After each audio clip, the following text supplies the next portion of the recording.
ay ay ay ay, ta da da da da ay, ta da da da da ay ay ay ay. Ay da da da da da da da da, ay ay ay ay, da da da la la da da da da la ya.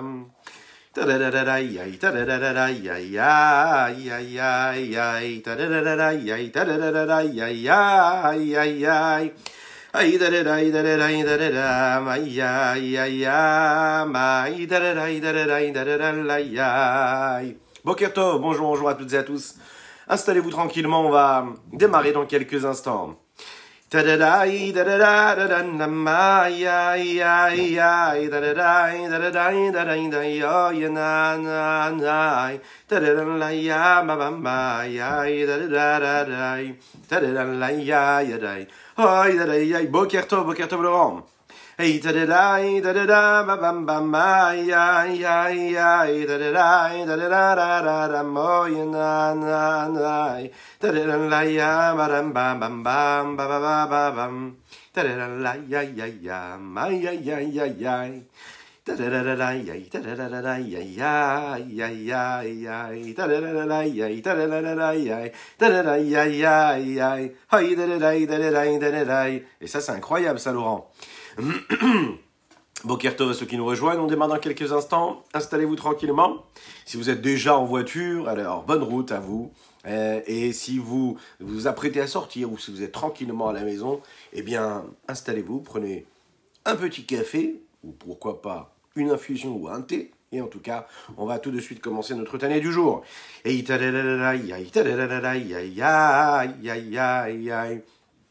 Ay, da-da-da-i, da-da-da-i, da-da-da, ay, ay, ay, ay, da-da-da-i, da-da-da-i, da-da-da-la-i, ay, ay, ay, ay, ta-da-da-i, da-da-da-da-da-da, ay. Boker Tov, les collabs, à ceux qui nous rejoignent sur les différents réseaux. N'hésitez pas à partager, prenez du mérite avec nous. Partagez ces publications afin d'atteindre le plus de monde possible. Ta-da-da-i, ta-da-da-i, da-da-i, da-da-i, ta-da-da-la-ya, ba-bam-ba, da-i-ya-ya-ya-ya-dai, ta-da-da-la-ya-ya-ya, oi, da-da-i-ya-ya, ta-da-da-i-ya-ya-ya-ya-ya-ya, ta-da-da-la-ya, ba-dam-bam-bam-bam, ta-da-da-ma-ya-dai, da-da-da-da-da-da-da-i, da-da-da-da-dai, ay, da-da-da-la-ya-ya-ya. Oh, ya da ya ya, da da da da da da da da da da da da da da da da ya, da da da da da da ya, da da da ya ya, da da da ya ya, da da da ya ya, da da ya. Oh, yo, da da da ya ya, da da da ya, da da da ya, da da da ya, da da da ya, da da da ya ya, da da da ya ya, da da da ya ya ya, ma ma ma ma ma ma ma. Da-da-da-i, da-da-da-ya, ma-ya-ya-ya-ya-ya, da-da-da-ma-ya-ya, ay-ay, da-da-da-da-ya-ya, ba-da-dam, ba-da-dam, bam-bam, da-da-da-ya-ya-ya, da-da-da-ya-ya-ya. Bezrat Hashem, Laurent, on essaye avec plaisir. Ta-da-da-da-da-ya, ta-da-da-da-da-ya, ya-ya-ya-ya, ta-da-da-da-da-ya, ta-da-da-da-da-ya-ya-ya, ta-da-da-ya-ya-ya-ya-ya, ma-ya-ya-ya, ay, da-da-da-da-da-da-da-nay-nay-nay, da-da-da-da-da-ya, ta-da-da-da-da-ya-ya-ya-ya, ta-da-da-da-da-ya, ta-da-da-da-da-ya-ya-ya-ya, da-da-da-ya-ya-ya-ya-ya, ma-ya-ya-ya. Ay, da-da-da-da-da-da-da-da-ya, ba-ba-bam. Hey, da-da-da-da-da-da, ba-bam-ba, ya-ya-ya, ma-da-da, da-da-da-da-da, mo, ya-ya-ya, da-da-da-da-da-da, da-da-da-la-ya-ya-ya, da-da-da-la-ya. Boker Tov, mon ami Moshe, Boker Tov, les collabs, à tous ceux qui nous rejoignent. Bienvenue à toutes et à tous, bienvenue mon ami Schneor également, c'est un plaisir de t'avoir parmi nous. Da-da-da, da-da-da, ba-bam-bam, oh, ya, na-na-na, da-da-da, da-da-da, da-da-da, oh, ya-ya-ya, da-da-da-la-ya, da-da-ya, da-da-da-la-ya, da-da, da-da-da-la-ya-ya-ya, oh, da-da-ya-ya, da-da-da, da-da-da-da-da, oh, ya-ya-ya, da-da-da-la-ya, da-da-ya-ya, ya-ya-ya. Tarelalayoyadai, tarelalayadadai, tarelalayayayay, hoi dadai, tadadai, tadadai, tadadai, tadadai, tadadai, tadadai, tadadai, tadadai, tadadai, aïe aïe aïe, dadadai, aïe aïe, dadadai, aïe aïe aïe aïe. Oi oi tadidididam bam bam. On démarre tout de suite notre Tania du jour. Aujourd'hui, nous sommes exactement le Bet qui se lève. Nous étudions pour le Ilui Nishmat, Rabbi Khalifa ben Shimon, qu'Akadosh Baruch Hu fasse que les mots de Torah que nous allons prononcer et partager aujourd'hui puissent être pour le mérite de son âme et que ce soit donc une source de bénédiction pour tous ses enfants, ses petits-enfants et ses arrière-petits-enfants.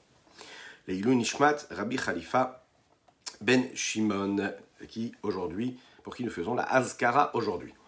Une réfoua shelema pour David Eli ben Michal, une réfoua shelema pour Moshe ben Bokertov, une réfoua shelema pour Moshe ben Hananinet, une réfoua shelema pour le Tinok ben Yosheva Ariela, ainsi que pour tous les malades du Ham Israël. On démarre tout de suite.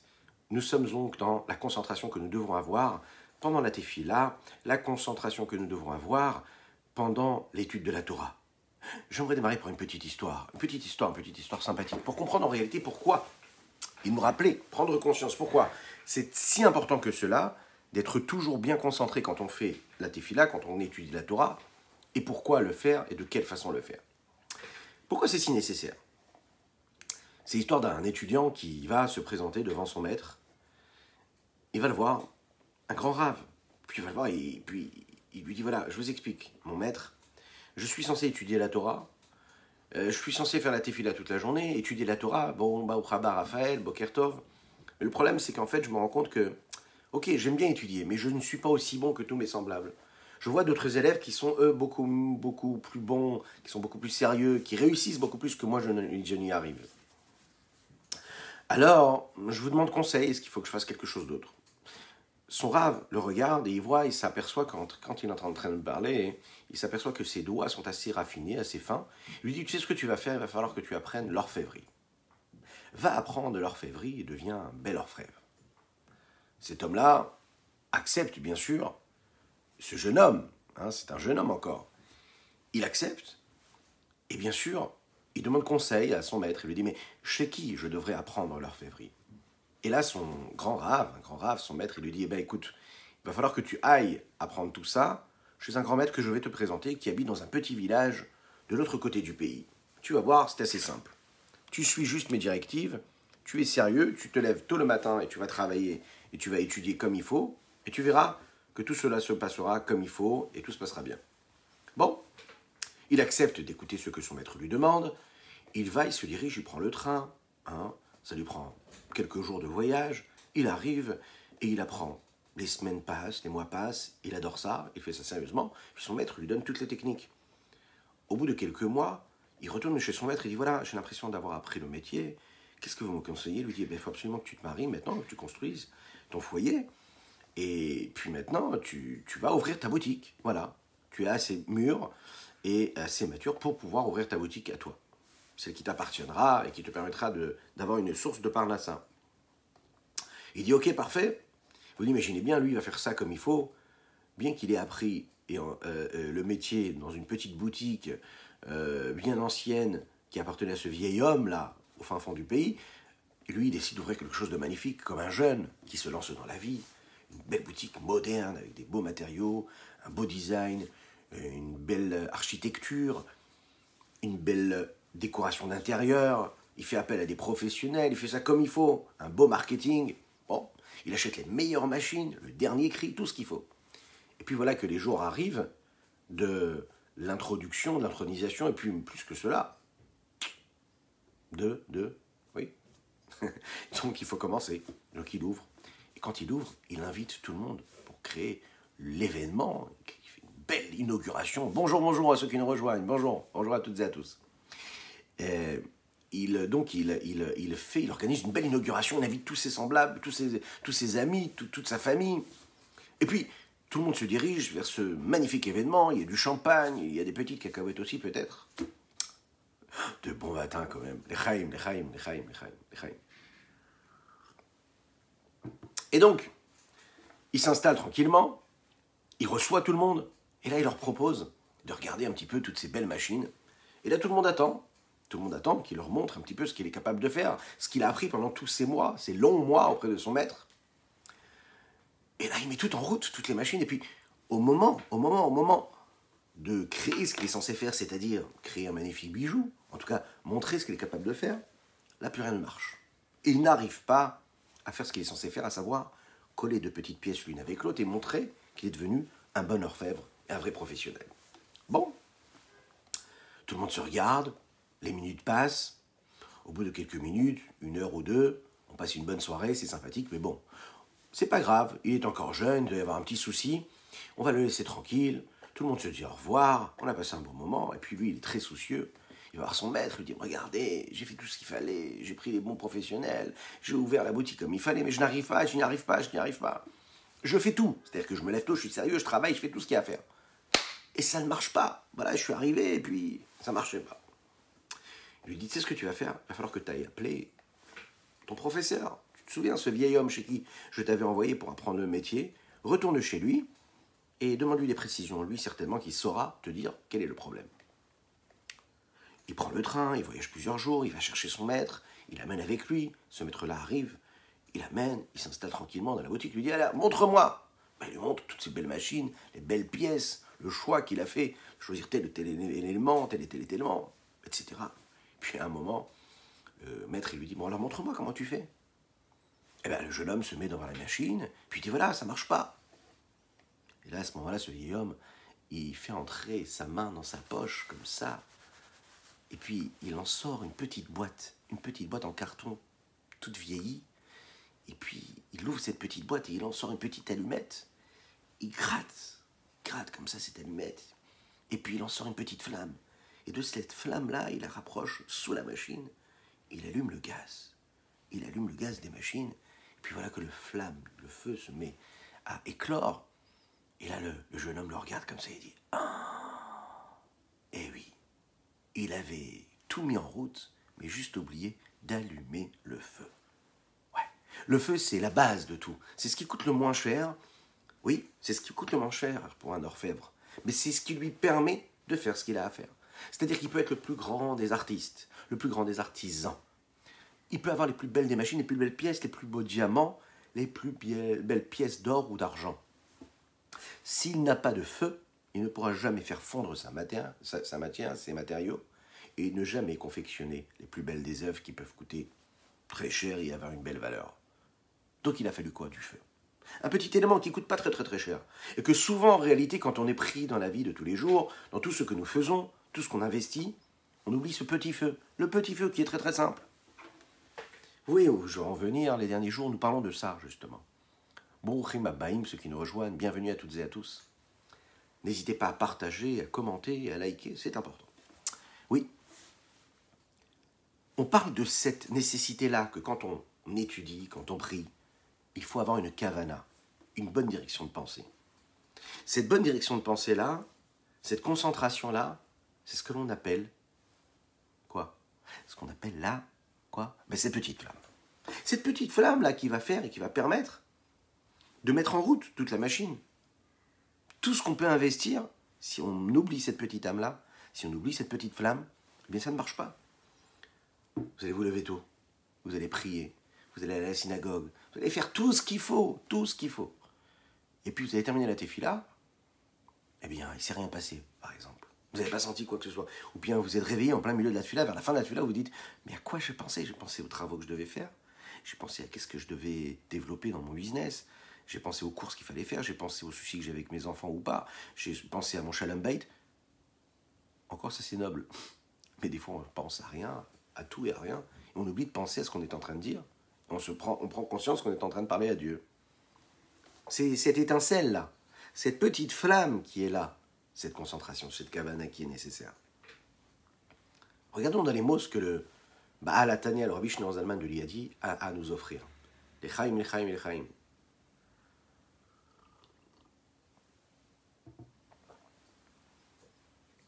David Mashekato Bifri Etzraim. Afin de comprendre ce qui est écrit dans le prix Etzraim. C'est un livre de base de la Kabbalah. De Bazman Azé, à notre époque, Ikar Berur Alidet Filadavka. L'essentiel même du travail de raffinement se fait grâce et par la tefila. C'est tellement important. Baruch haba, mon ami Shimon. Baruch haba, boker tov, boker tov. Ça me fait tellement plaisir de te voir.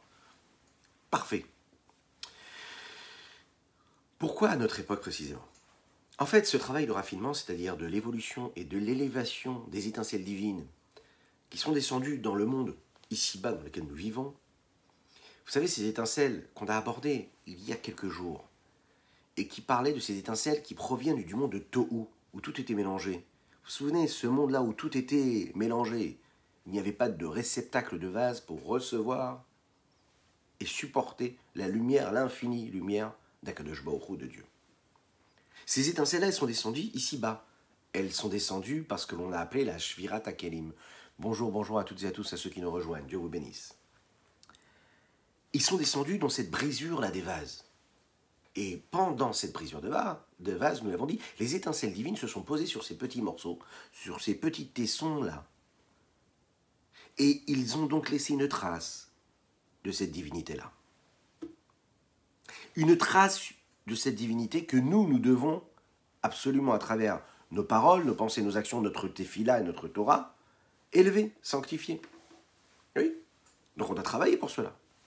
Maintenant, ces étincelles-là sont tombées, par exemple, dans ce que l'on appelle la klipat noga, l'écorce neutre, celle qui nous permet d'avoir une énergie qui peut être utilisée pour le bien ou pour le mal. À nous de voir. Les bénis Israël, le peuple juif, qui sont donc quoi? Des corps, mais aussi des âmes qui sont habillées dans ces corps-là, font ce travail-là de raffinement, d'élévation. On élève et on prend, en réalité, ces étincelles qui proviennent du monde de Tohu, on les élève. Quand on les utilise à bon escient pour la sainteté. Ça, c'est une fonction que nous pouvons mettre en route et en marche quand on utilise justement l'action de la mitzvah.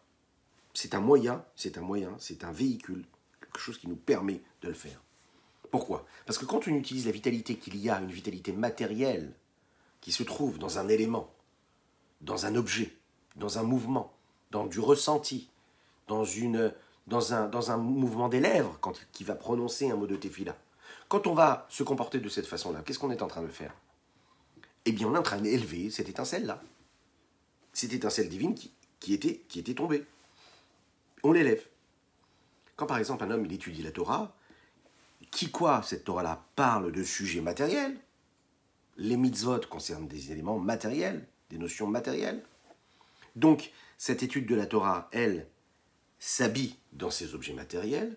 Quand on étudie la Torah qui concerne ces objets matériels-là, eh bien, avec notre bouche, avec nos lèvres matérielles qui prononcent, ou bien par exemple quand on fait la tefila, ou quand on se concentre et qu'on fait un travail de l'âme, vous savez, un travail spirituel, on met notre âme sur la table, on réfléchit à ce qu'on dit, on travaille spirituellement pour se parfaire, pour se bonifier. Bruchim habaim, bienvenue à tous et à tous, à ceux qui nous rejoignent. Et on profite de chaque instant, pourquoi? Pour activer et pour faire en sorte que cette âme divine qui est en nous, elle influence l'âme animale qui est en nous. Pourquoi? En réalité, pour raffiner, pour faire en sorte qu'elle puisse arriver à un amour infini pour Dieu. Alors le Péri Etzraïm, ce livre de la Kabbalah, nous dit qu'à notre époque, précisément, l'essentiel même de ce travail de raffinement qu'il y a se fait précisément, écoutez bien ça peut nous paraître curieux, mais non pas par l'étude de la Torah, mais par la tefila. Autrement dit, quand on est en train d'étudier pour justement se préparer à pouvoir bien prier, on est justement en train de prier comme il faut. Eh oui, parce que c'est-à-dire que quand on prépare notre tefila par une belle étude, on se met à un niveau justement où cette étude et cette tefila sont dans cet élan d'élévation, de transformation et de raffinement de ces étincelles qui sont descendues. Il le dit dans les mots Afshe Talmud Torah le Malam Atfila. A priori, le Talmud Torah, étudier la Torah, c'est encore plus grand que tout. Boker Tov, allez. On dit tous les jours dans la Tfila, vous savez, dans les bénédictions du matin, on dit Ve Talmud Torah Keneged Kulam. L'étude de la Torah, c'est encore plus fort, encore plus grand que tout. Bizarrement, c'est encore plus grand que tout, mais là, on nous dit qu'en fait, faire la Tefila, c'est plus important. Ça veut dire que faire la Tefila, approfondir la Tefila, se concentrer sur ce qu'on est en train de dire, sur les mouvements qu'on est en train de créer, sur les élévations qu'on est en train d'apporter, c'est encore plus grand que l'étude de la Torah. Alors dans ce cas-là, Si dans la tefila, cette même tefila qui est si importante que cela, nous disons à un moment des bénédictions du matin, Talmud Torah Keneged Kulam, que Talmud Torah, l'étude de la Torah, c'est aussi important que toutes les autres mitzvot, et même bien plus important, c'est-à-dire qu'elle est plus forte que tout. Comment ça se fait qu'on nous demande de faire ce travail de raffinement justement par la tefila et non pas par la Torah? Bruchim Abaim, Bruchim Abaim. Bienvenue à vous et que Dieu vous bénisse et bien sûr que vos bénédictions soient exaucées. Ouais, elles soient exaucées et puis Amen ve Amen pour toutes vos bénédictions. Razak, Razak, Razak, Razak. Alors vous voulez savoir et connaître la réponse? Dites oui, dites-le, dites-le, dites-le, écrivez-le. Vous voulez connaître la réponse? En tout cas moi je veux la connaître. Partageons-la ensemble. Aïnianou, le Noirzaken nous dit. Chez Aliédé Torah ou Mitzvot Mosifin Or Ba'atzilut. Vous vous souvenez? Chaque action, chaque parole, chaque pensée, que ce soit une étude, que ce soit de la tefila, que ce soit une mitzvah, a une incidence sur les lumières et les énergies qui les motivent. Et puisque toute énergie qui se trouve ici-bas a un alter ego dans les mondes supérieurs, en l'occurrence ici, on va même réussir à monter, vous l'avez vu par la tefila hier, nous en avons parlé, réussir à monter du monde dans lequel nous trouvons, du monde de Asiya, vers le monde de Yetzira, et du monde de Yetzira vers le monde de Bria, jusqu'à parfois atteindre le monde d'Atsilut, le monde de tous les possibles, le monde de l'infini du Saint béni soit-il. Quand on étudie la Torah, quand on fait des mitzvot, on peut ajouter de la lumière au monde d'Atsilut et en Atsilut. C'est Dieu qui l'a fixé ainsi. Il a fixé ainsi que la lumière de l'infini du Saint béni soit-il puisse descendre ici-bas dans les mondes, dans les différents mondes. Et donc, il y a à ce moment-là une lumière qui est attirée à la base et dans les fondements même de la racine même du monde d'Atsilut, qui est au-dessus de tout. Et ce rajout-là qu'on apporte, ce rajout, il est encore plus grand que tout. On apporte quelque chose dans la base même et dans les fondements même de ce rajout-là qu'il y a dans la lumière qu'il y aurait dans le monde d'Atsilut. On s'explique. Pérouche. Or, Ein Sof Baruchu Bechelim. On attire, on fait descendre de la lumière de l'infini du Saint béni soit-il dans les réceptacles, dans ceux qui reçoivent. Quoi? Ce qu'on appelle les séphirotes. Toutes ces forces-là, tous ces outils, ces objets de transmission qui sont là pour représenter cette présence divine qui se trouve dans le monde d'Atsilut. Alors, première chose, Aliédé Talmud Torah Bifnimit.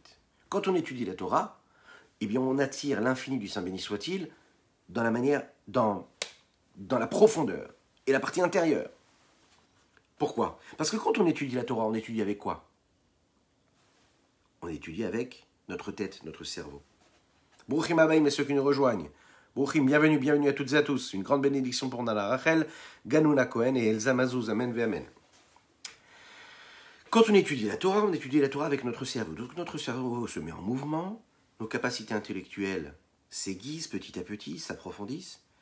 Et plus on va dans les profondeurs, plus on va dans l'intérieur, plus on va chercher dans la profondeur, plus on attire et on raffine nos capacités intellectuelles et cérébrales. Et donc, de la même manière que l'étude de la Torah se fait justement par cette étude-là, par cet approfondissement intellectuel, alors la même chose, on est capable d'actionner, de mettre en mouvement en haut et d'attirer vers nous, du coup, un rajout quelque part de cette lumière-là qui se trouve à l'intérieur même des grandes séphirotes, qui sont ces grandes forces qui nourrissent l'intellect de l'homme.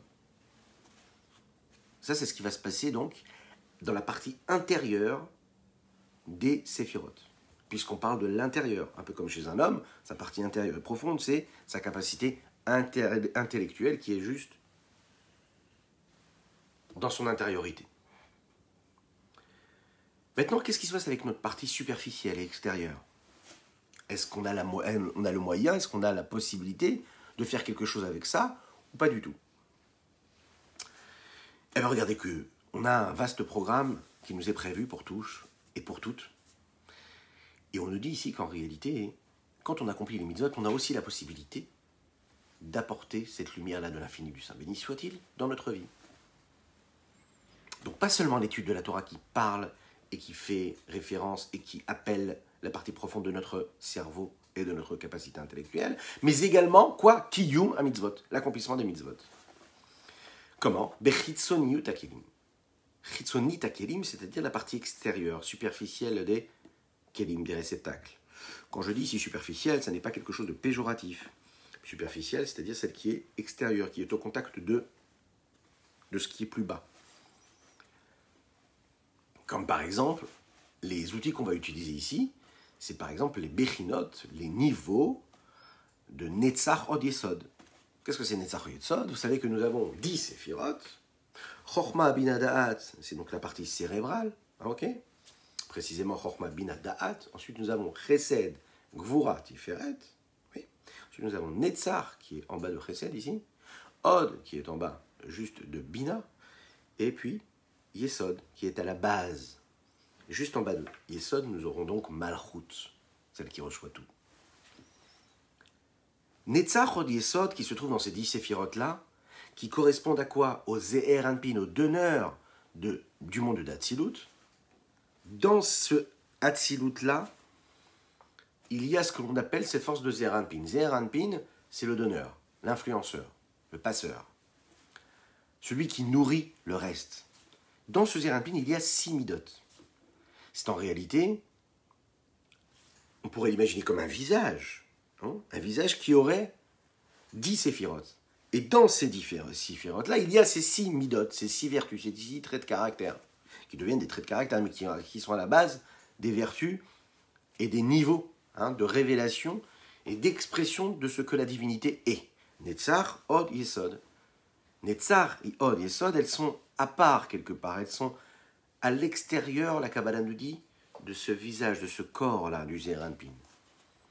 On va expliquer ce que ça veut dire. En tout cas, on va essayer.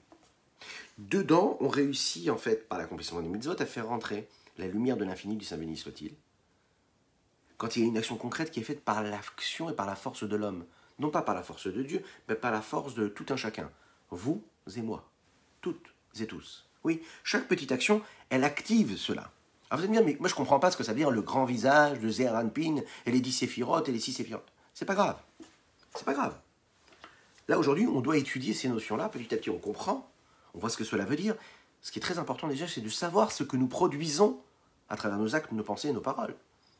Et de savoir déjà que quand on fait une mitzvah, on est en mesure de créer réellement un ajout de lumière dans ces 3 midot-là, Netzach, Od, Yesod, qui sont des moyens d'expression de la divinité, c'est déjà les mettre en mouvement.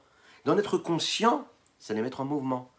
Quand vous allez faire une mitzvah aujourd'hui, sachez que à ce moment-là, vous êtes en train de rajouter de la lumière dans ces séphirotes-là. On a besoin de vous, de chacune et de chacun de vous et de chacune de vos actions. C'est quand même fou. Donc peut-être qu'on ne comprend pas tout ce que cela veut dire et ce que cela implique. On n'est pas des grands mekoubalim, mais c'est important, c'est notre but à nous, c'est de connaître et de comprendre, autant que faire se peut, ce qui se passe réellement. Ce qu'on est capable d'apporter par ce mouvement-là. Cette force de l'action de l'homme, c'est que de sa manière, de son côté superficiel et extérieur, le fait de pouvoir attirer et d'apporter cette lumière de l'infini du Saint béni soit-il, et de réussir à toucher le monde d'Atsilut, c'est quand même extraordinaire. C'est un mérite. Ça veut dire qu'il n'y a personne qui est insignifiant. Personne n'est banal. Chaque action a cet impact et cette influence sur les mondes supérieurs. Alors l'influence, vous allez me dire, oui, mais c'est génial. Alors il y a plus de lumière là-haut. Et qu'est-ce qu'il en est de nous, ici-bas? Eh bien, sachez qu'en réalité, c'est un boomerang. C'est un retour de boomerang. C'est-à-dire que juste après, vous imaginez bien ce qui se passe. Quand on réussit à éclairer, à ajouter de la lumière dans ces mondes supérieurs-là, il se passe qu'en réalité, chaque séphira qui a été touchée et impactée par nos actes et nos pensées et nos paroles, eh bien, vont en faire rejaillir leur lumière, leur énergie ici-bas. Et donc, juste après, nous, on va pouvoir jouir de ce qu'elles sont et ce qu'elles ont reçu. Comment? Par cette étude de la Torah ou par ces mitzvot.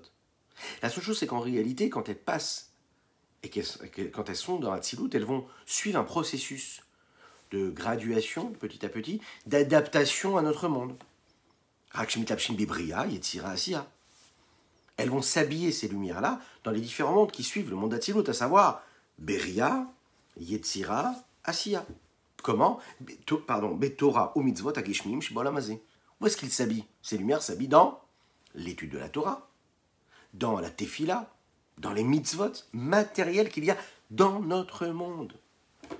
Ça ne reste pas là-haut, ça nous influence, ça nous nourrit. Donc, par ce travail de la partie cérébrale qui se trouve dans le monde d'Atsilut, il se fait cet habillage, si l'on peut dire ainsi, cette adaptation et cette vulgarisation, même si ce n'est pas le mot adapté, mais l'idée c'est de dire que cela descend jusqu'à s'habiller dans une Torah qui concerne ce monde-là dans lequel nous vivons. Ensuite, grâce à ce mouvement-là, du fait qu'on puisse faire attirer, faire descendre de manière superficielle, c'est-à-dire de la partie extérieure des réceptacles du monde d'Atsilut, mais de quoi? De la partie Zeher Anpin de Atsilut. Eh bien, il y a de ce côté-là donc un mouvement qui se crée, et puis l'adaptation qui se crée à travers quoi? Les mitzvot qui sont dans le monde. Donc on a eu déjà la partie cérébrale, maintenant on a la partie active, concrète. Et donc, qu'est-ce que cela fait? Ça active et ça actionne que uniquement dans la matérialité de la Torah et des mitzvot, on a la possibilité de créer ces connexions-là, et de s'élever, de se sanctifier, de se purifier, et de ramener ces lumières-là, et d'en profiter, d'être éclairé par cette lumière-là. Mais dans les mitzvot qui sont concernés par cette matérialité. Ça active et ça fait quelque chose, ça influence la matérialité de la Torah et des mitzvot, mais attention, ça n'active pas et ça n'influence pas la matérialité du monde. Ça influence la Torah et les mitzvot qui est concernée et qui est habillée dans les objets qui vont devenir des outils et des moyens de cette sainteté-là. Maintenant, qu'est-ce qui se passe avec la tefila? Parce qu'on a parlé de la Torah, on a parlé des actions, des mitzvot. Qu'est-ce qui se passe avec la Torah? Je vous rappelle que nous étudions les Nishmat, Rabbi Khalifa, Ben Shimon, Zichron Livracha, que Dieu vous bénisse, et que des brachot pour toutes et tous, les Chaim.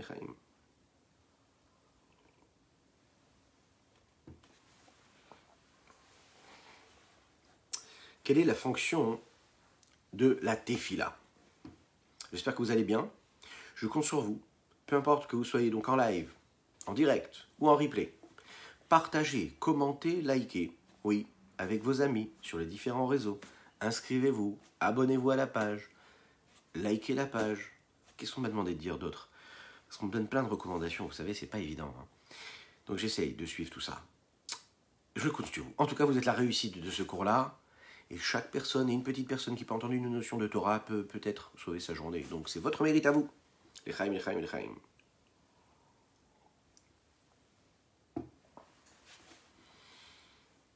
Alors qu'est-ce qui se passe avec la prière? Vous allez me dire, la prière c'est assez facile. On prend un livre de prière et on prie. Mais qu'est-ce qu'on peut faire d'autre pour faire en sorte que cette tefila soit exceptionnelle?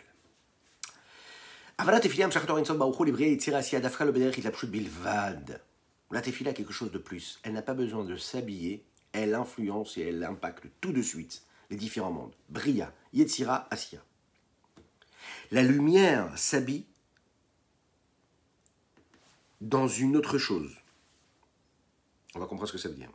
Et cette autre chose-là descend dans ce monde-là, ici-bas. Comme cela se passe par une parole de Torah.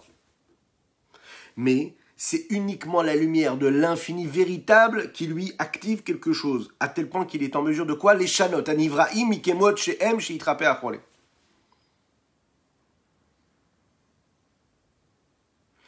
La lumière ne va pas passer par cette étape-là d'habillement, d'adaptation, qui devient donc un réceptacle pour après éclairer, avec quelque part une limite. Quand on fait une tefila, on est capable d'attirer vers nous une lumière d'infini du Saint béni soit-il.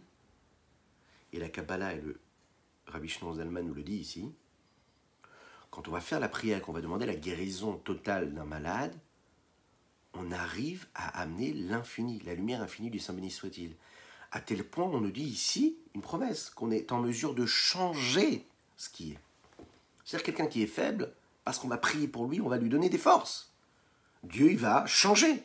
Cette lumière-là, elle va se transformer. Changer les créatures de ce qu'elles sont. Leur changer de condition. Quand on va demander Refaenu Hachem, bénis-nous Hachem et guéris-nous, bien Hachem, il nous envoie, c'est une promesse, c'est écrit, hein. Hachem, par cette lumière-là, puisque cela vient de l'infini du Saint béni soit-il. Ici, il dit Rakaor Mamash, C'est vraiment la lumière. C'est pas une lumière qui va s'habiller, donc qui est donc un résidu de lumière ou un reflet d'une lumière. Non. La tefila, c'est réussir à faire descendre la lumière de l'infini du Saint béni soit-il dans ce monde-là, Bria, Yetzira et Assia, notre monde à nous. Réussir à faire descendre sans qu'il y ait besoin de passer par des réceptacles différents, des moyens de transmission. Non, cette lumière, elle vient directement en nous, à tel point qu'elle a la force, cet infini-là, de faire un changement, de créer un changement auprès des créatures, de ce qu'elles sont, de ce qu'elles sont dans leurs conditions. Chez Itrapé, Acholé, de faire guérir celui qui est malade.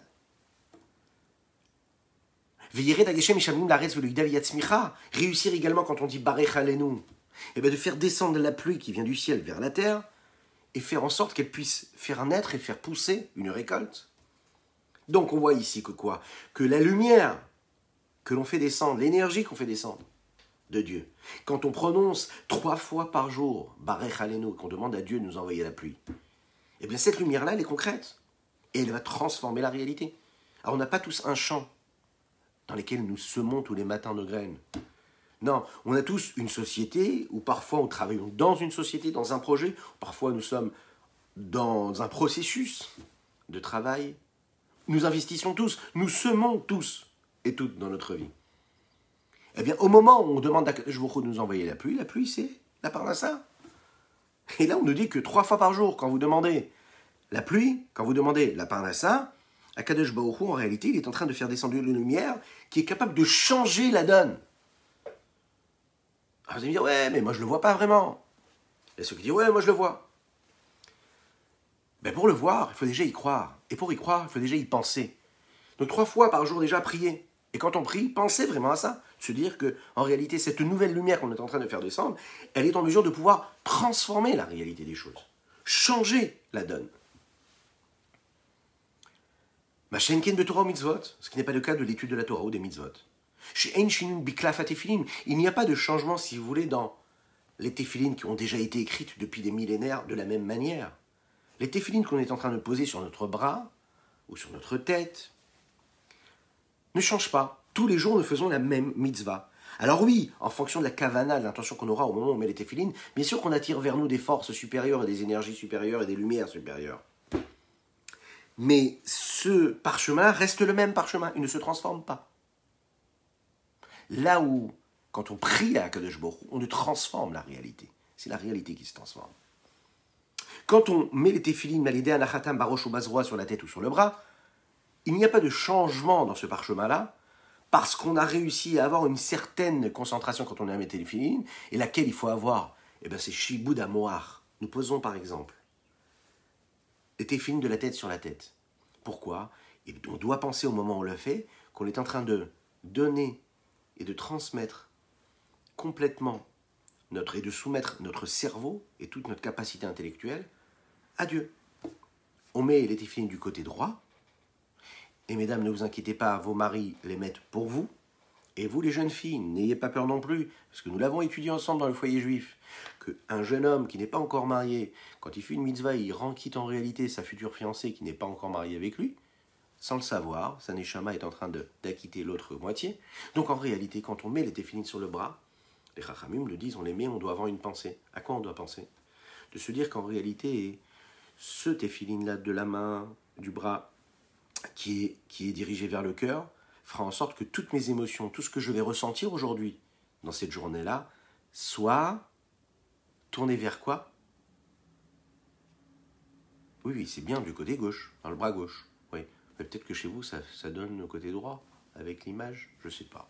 Bon, en tout cas sur le bras gauche.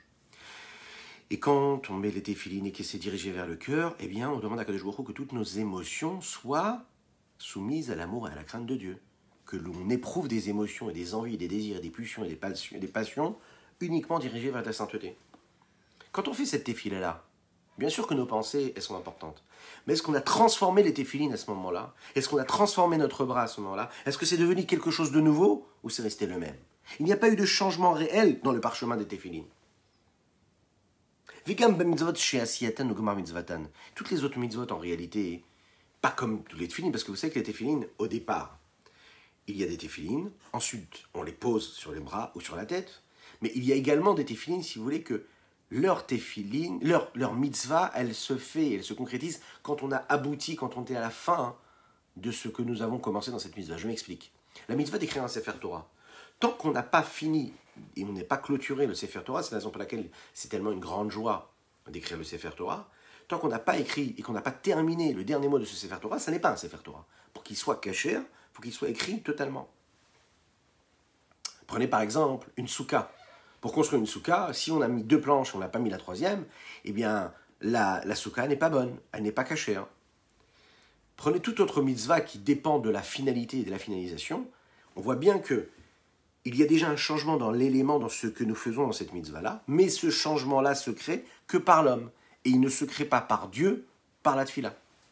Donc il peut y avoir une évolution, une transformation et un changement dans une mitzvah concrète, mais ce ne sera jamais ce que Hachem est capable de faire à travers la tefila. À travers la tefila, c'est Dieu qui fait ce changement-là, dans le monde. Celui qui était malade, Bezrat Hachem, il guérit. Celui qui n'avait pas de parnassa, il a une parnassa. Pourquoi? Parce que la tefila chez Iam Shachat Achayut Meinso Baruchu, parce que c'est justement cette vitalité qui vient de l'infini du Saint béni soit-il. Chez Ulevado Kol Yachol, Dieu, il est au-delà de tous les possibles, et il a donc la force de changer la situation dans laquelle nous nous trouvons, le monde dans lequel nous nous trouvons, et cette situation dans laquelle on est chacune et chacun. Et donc si la situation d'un malade change et devient la situation de quelqu'un qui guérit, amen ve amen, ça c'est parce que Dieu il change et transforme la réalité. S'il y a de la pluie sur une terre qui était totalement aride, sèche, eh bien c'est qu'il y a eu un miracle, et ce miracle-là, c'est Dieu qui le produit, pas l'homme. Car c'est la raison pour laquelle, pour faire descendre cette lumière ici-bas, d'infini, il est important qu'il y ait ces ma'in nugvin. On en avait déjà parlé, ces eaux féminines, entre guillemets, qui sont appelées à un niveau dans la Kabbalah, en fait, d'éveil du bas. Ça veut dire quoi? Il faut que l'homme crée, se fatigue, il travaille dur, que quand il est devant sa tefila, on appelle ça la avodat tefila. Faire la tefila, c'est pas quelque chose qu'on fait dans un fauteuil, tranquillement, avec les yeux fermés. Non, la avodat tefila, ça veut dire qu'il faut, on appelle ça de la avoda, on n'appelle pas ça une lecture. Vous savez ce que c'est la avoda? Avoda, c'est le travail. Avoda, c'est aller travailler. D'accord? C'est une fatigue, c'est un dur labeur, la tefila. On dit que la tefila, tefila, krava. C'est un combat, la tefila. Un combat contre nous-mêmes, hein. Un combat contre notre mauvais penchant, un combat contre toutes ces pensées qui nous submergent l'esprit et le cœur. Il y a différents paliers dans ce combat-là. Ne pas penser à notre souci, ne pas penser à ce que nous aimerions faire, à nos rêves, à nos ambitions, ne pas penser à ce qui nous dérange, ne pas penser à ce qu'on aime ou ce qu'on n'aime pas, ne pas penser aux doutes qui peuvent venir dans notre prière. Ensuite, une fois qu'on a écarté toutes les mauvaises herbes, et bien se concentrer sur ce qu'il faut, penser à chaque mot qu'on est en train de dire, essayer de comprendre chaque mot. Une fois qu'on a compris chaque mot, comprendre vers qui nous le disons. Est-ce qu'on aime Dieu comme il faut? Est-ce qu'on craint Dieu comme il faut? De quelle façon? De quel moment? À quel instant? Avec quel ingrédient? Et puis se concentrer et monter de niveau en niveau dans la concentration, de la compréhension. La tefila, c'est une avoda, c'est un effort réel. Et quand on fait ce travail-là, en fait, eh bien, c'est ce qu'on crée. On crée ce lit-là de désir pour Dieu, qui est ce qu'on appelle ces ma'in nogvin, cet éveil du bas, et qui en réalité, quand c'est un éveil du bas qui est réel, eh bien automatiquement il attire vers lui un jaillissement de quoi? De lumière de l'infini du Saint béni soit-il qui va descendre ici-bas. Parce qu'en réalité, le service d'un homme, ce qui travaille, son effort réel, c'est dur labeur là, qui peut atteindre même un niveau d'infini, lui dépend de ce que lui décide de mettre. Et comment est-ce qu'il va s'investir? C'est-à-dire qu'un homme qui se dit, voilà, je suis quelqu'un de limité, je vais faire en fonction de mes capacités, eh bien ne t'étonne pas que tes bénédictions et la lumière que tu peux faire descendre sur terre soient aussi limitées. Dieu, il te dit ici, regarde, crée un éveil du bas, crée un désir, crée une envie, crée une passion réelle, un amour et une crainte pour Dieu, qui soit vraiment investi d'infini en toi, c'est-à-dire que tu vas chercher toutes les forces qui sont en toi, tu n'as peur de rien, et automatiquement, ça mettra en mouvement quelque chose de beaucoup plus grand. Ça veut dire quoi? Que tu vas attirer vers toi l'infini aussi. Donc quand tu veux de l'infini, investis aussi de l'infini. Ne t'arrête pas à tes limites. Tu veux l'expression de l'élévation de ce que tu ressens, eh bien tu mets l'effort qu'il faut. Tu crées un éveil du bas et tu auras un jaillissement de l'éveil du haut, c'est-à-dire de cet infini-là qui descendra, qui jaillira sur toi et qui t'inondera. Ça, c'est la tefila, ça. Parce que quand on fait la tefila, on appelle automatiquement par la tefila Dieu est Dieu, donc il va se révéler dans son infini. Alors que la Torah passe par les outils, la Torah passe par les moyens, elle passe par mon cerveau. Et donc mon cerveau, il va créer donc un processus où je vais mettre en mouvement et créer un retour limité en fonction des limites de ce que j'ai eu dans ma pensée. Ce qui n'est pas le cas de la tefila, ou dans l'action également. Et le Morazaken nous le dit ici dans les mots. La Shenken est un Torah chez Batzilut. L'étude de la Torah qui se trouve dans le monde d'Atzilut, c'est-à-dire avant qu'il descende dans nos mondes à nous, qui est avant que cette lumière provienne, avant, qui a été causée par cette étude de la Torah. Elle est principalement et essentiellement dans Atzilut. Amiyuchetet belavache bematzil baruchu. Automatiquement, cette Torah-là, elle est en unicité, en union totale, de toute façon, avec le Ma'atzil. Le Ma'atzil, c'est-à-dire celui qui crée, celui qui donne et qui crée le monde d'Atzilut. Ça veut dire quoi? Dans l'infini, dans la lumière de l'infini du Saint béni soit-il, qui a créé ce monde-là d'Atzilut. Et puisque il n'y a pas dans cette attirance et cette descente-là de lumière, ici-bas quelque chose, ça veut dire quoi? C'est-à-dire qu'il n'y a pas une fonction de descente à travers l'étude de la Torah. Donc on ne nous demande pas d'un éveil du bas qui correspond à ce que l'on a dit juste avant, ce ma'in nogvin.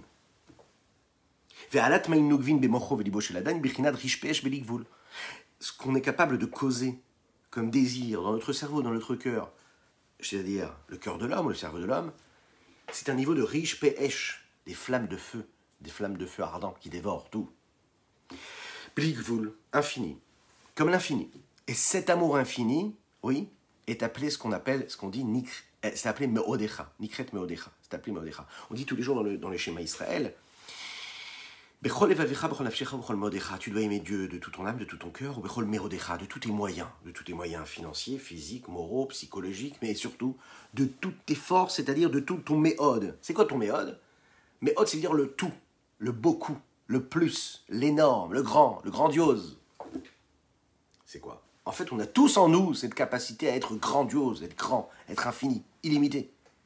Allons chercher cette force-là qui est le méodecha qui est en nous, cette force infinie, pour laisser permettre et faire jaillir cet infini qui est de Dieu, cet infini du Saint béni soit-il. Parce que bien que l'homme, lui, soit a priori quelqu'un de limité, et que quand il met en mouvement un infini, vous l'imaginez bien quand même, c'est un infini qui est même fini, puisque comme l'homme il est limité, même quand il met en mouvement quelque chose d'illimité, ben ça reste quand même limité, puisque c'est en fonction de ses mouvements à lui, et de son investissement. Donc puisqu'il est illimité, même l'infini qui est pour lui de l'infini, c'est en réalité quelque chose de fini, de limité. Vous me suivez? Et on nous dit c'est quand même suffisant. C'est quand même suffisant parce que ça pourra quand même mettre en mouvement un infini de Dieu. Pourquoi? Parce que ça suffira, on sera en mesure, vraiment par cela, quand on sort de nos limites à nous, même si nos limites, elles sont quand même limitées, comme on a touché à l'infini, à notre infini à nous, en tout cas ce que nous percevons comme de l'infini, eh bien on a quand même le mérite d'aller chercher et de faire rejaillir en nous un infini qu'on ne pourrait pas atteindre, qui est au-delà même de notre infini à nous. Viaïnou, allez des gvrot, des sag, shen, en, aresh, pechet, nitzotin. On ne va pas rentrer dans les détails. Comment? Grâce à ce que l'on appelle les forces de Gevorot, qui sont dans le nom, un des noms des appellations de cette sainteté-là, qui s'appelle Samer Gimel. Comment? Shen, en, aresh, pechet, nitzotin. Qu'est-ce que c'est nitzotin? Les étincelles, il y en a combien? Il y en a 288. Je vais expliquer ce que ça veut dire ici tout de suite. Et c'est la capacité qu'on a d'élever ces 288 étincelles-là qui nous permettent de briser ce plafond de verre-là de nos limites à nous et qui nous permettent d'apporter une limite de l'infini de Dieu également sur nos limites à nous. L'amour que l'on a pour Akadosh Baruch Hu, c'est un mouvement de va-et-vient. Et c'est un mouvement qui vient du bas vers le haut et qui engendre un retour du haut vers le bas. Quand je mets tout ce que j'ai en moi, quand je mets tout mon investissement dans la prière, c'est-à-dire que je prie Dieu avec toutes mes forces, comme un dur labeur, à ce moment-là, se produit chez l'homme une attirance, une descente des rigueurs qui se trouvent dans le nom Sag, Samer Gimel. Ce nom-là, c'est la source même des 288 étincelles qu'il y avait dans le monde de Tohu. Le monde de Tohu qui a précédé le monde dans lequel nous trouvons, qui est le monde de Tikkun, de réparation. ces étincelles-là proviennent des vases et de ces réceptacles-là et de ces objets-là qui étaient où? Dans le monde de Tohu. On sait que dans le monde de Tohu, toutes les séphirotes étaient dans un mouvement et dans un élan d'aller vers Dieu, de ratso, ce qu'on appelle. Ça veut dire quoi? Quelque chose de volontaire, un amour véritable. Et bien sûr, il était infini. Alors c'est nous aussi, cette volonté que l'homme peut avoir ici-bas sur terre à travers l'âme, quand il met tout ce qu'il a dans les tripes, dans son cœur, dans son esprit, quand il met vraiment son cœur sur la table, et qu'il prie avec toutes ses forces, toute son énergie, toutes ses pensées, qu'il se sent vibrer, ressentir, et qui touche son infini, parce qu'il a mis toutes ses forces, et bien à ce moment-là, il est en train d'attirer ces 288 étincelles, qui étaient dans le monde de Tohu, qui eux aussi éprouvaient cet amour d'Akadosh Baruch Hu. Et eux, ils étaient infinis. Pourquoi ils étaient infinis? Parce qu'ils étaient dans le monde de Tohu. Et dans le monde de Tohu, il n'y a pas de réceptacle, il n'y a pas de limite. Donc quand nous, on réussit à travailler dur et à faire une vraie tefila, on sort de notre condition de limite pour atteindre cette connexion avec ces forces-là qui se trouvent dans ce nom-là de Samer Gimel. On met en mouvement les 288 étincelles qu'il y a et qui proviennent de ces réceptacles-là qu'il y avait dans Tohu, qui eux, ils sont illimités. Et c'est la raison pour laquelle, quand on prie, on peut apporter cet infini-là en nous. Et quoi? C'est à ce moment-là précisément que cela sera sans limite. Et pour finir et conclure, vous savez, la vie d'un homme, elle est composée de deux éléments. Chaye olam et chaye sha'a. Il y a la vie de l'instant et la vie éternelle. Qu'est-ce que ça veut dire, chaye sha'a? C'est tout ce qui dépend de notre vie instantanée, posée, qui concerne notre vie maintenant, posée maintenant, c'est-à-dire la vie de l'instant, quoi. Manger, boire, travailler, parler, penser. Tout ce qui dépend de l'espace et du temps. Chaye olam, c'est tout ce qui dépend de l'infini, de l'éternité, qui ne concerne pas juste l'instant présent. Et on va terminer avec ce principe, et bien sûr avec la halakha du jour. Le Admor HaZaken ici nous explique, il nous dit « Chaye sha'a », la vie de l'instant, c'est quoi? C'est en réalité la révélation même de la matrice, Malchut, cette séphira-là qui reçoit toutes les forces qui proviennent et qui sont juste en haut d'elle, et qui fait rejaillir, qui redistribue en bas ce qu'elle reçoit. Malchut ayurdet bebria yetzira asiya.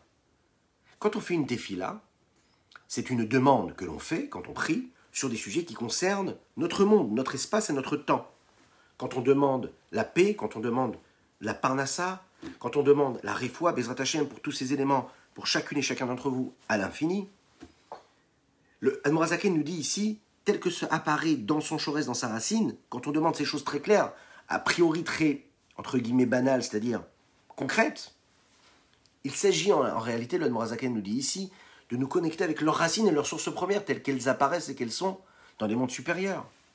C'est-à-dire dans les séphirotes supérieures. Par exemple, la Malchut. Eh bien, vous savez que la Malchut, c'est une séphira qui représente le temps. C'est la source du temps. Le fait qu'il y ait un temps qui change, qui évolue, qui ne stagne pas, c'est la Malchut.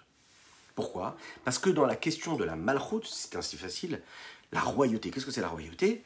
La définition d'un roi, c'est quoi? C'est qu'il s'inscrit dans la durée et dans le temps, et qui est bien au-dessus du temps quasiment, puisqu'il nourrit ce temps-là. C'est un roi qui est là présentement, un roi maintenant, au présent. C'est un roi qui a été roi, donc au passé, et c'est un roi qui sera un roi futur. Un véritable roi, c'est quoi? Melech, Malach, Imloch.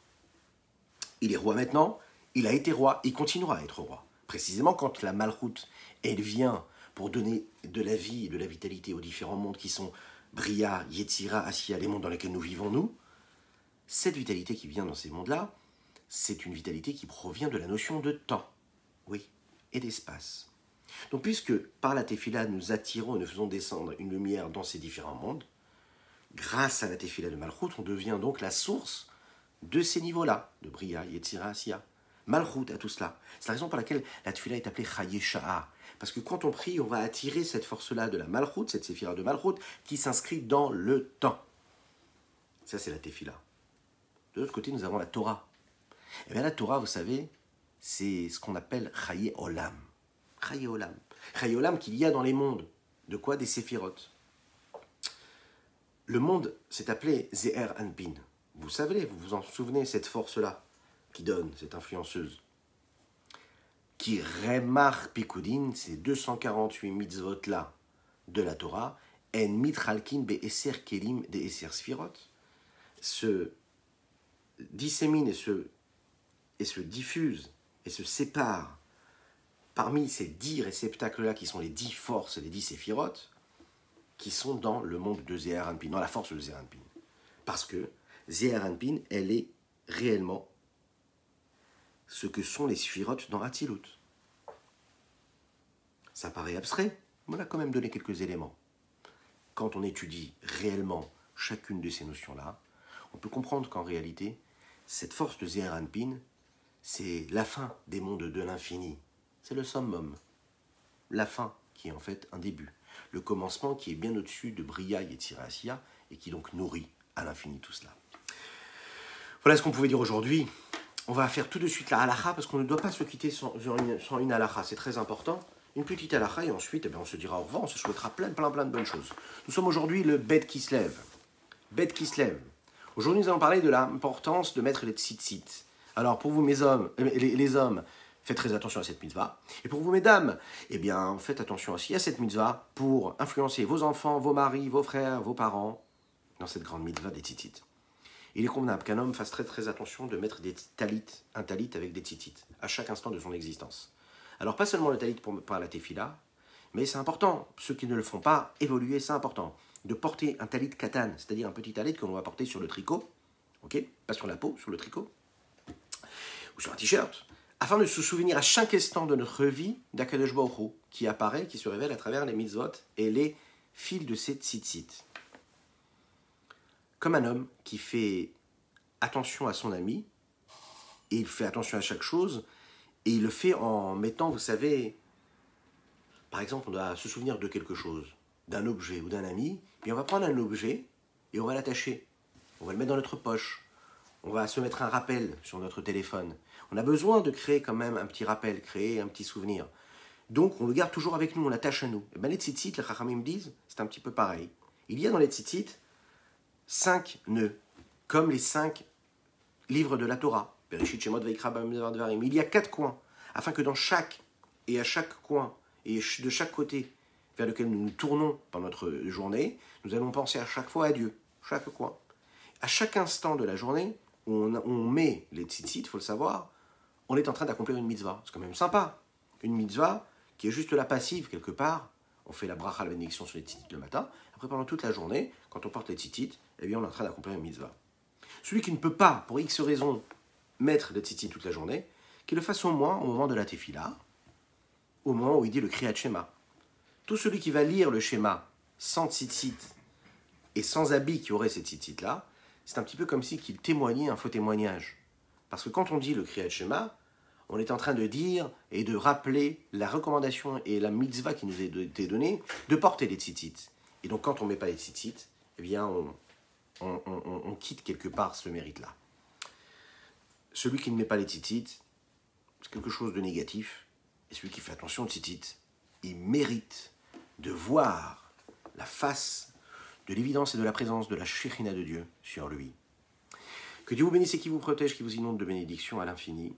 Je vous souhaite plein de bonnes choses, une excellente journée dans tous les domaines matériels et spirituels. On se retrouve Bezrat Hashem ce soir à 21h. Mais en attendant, je compte sur vous. Likez, commentez, mettez des pouces, partagez avec vos amis, avec vos proches, qu'on soit de plus en plus nombreux, et on me le dit. Nous sommes de plus en plus nombreux. Que Dieu vous bénisse. Hoshia et Amecha. Uvarech et Nachalatecha. Ay ay ay urem urem urem urem venasem urem venasem ad haolam. Hoshia et Amecha. Alors pour l'histoire, Jérôme, on a raconté l'histoire, mais tout au début du cours. Donc celui qui vient d'arriver, il regarde le replay, il trouvera l'histoire du jour. Jérôme, c'est au début du cours. Hoshia et Amecha. Avec plaisir, que des brachot pour chacune et chacun. וברך את נחלתך, איי איי איי, ורם ורם ורם ורם, ונשם ורם ונשם עד העולם, מושיע את עמך. וברך את נחלתך, איי איי איי, ורם ורם ורם ורם, ונשם ורם ונשם עד העולם, איי איי, מושיע את עמך. Allez Jérôme, il faut regarder le replay, je compte sur toi.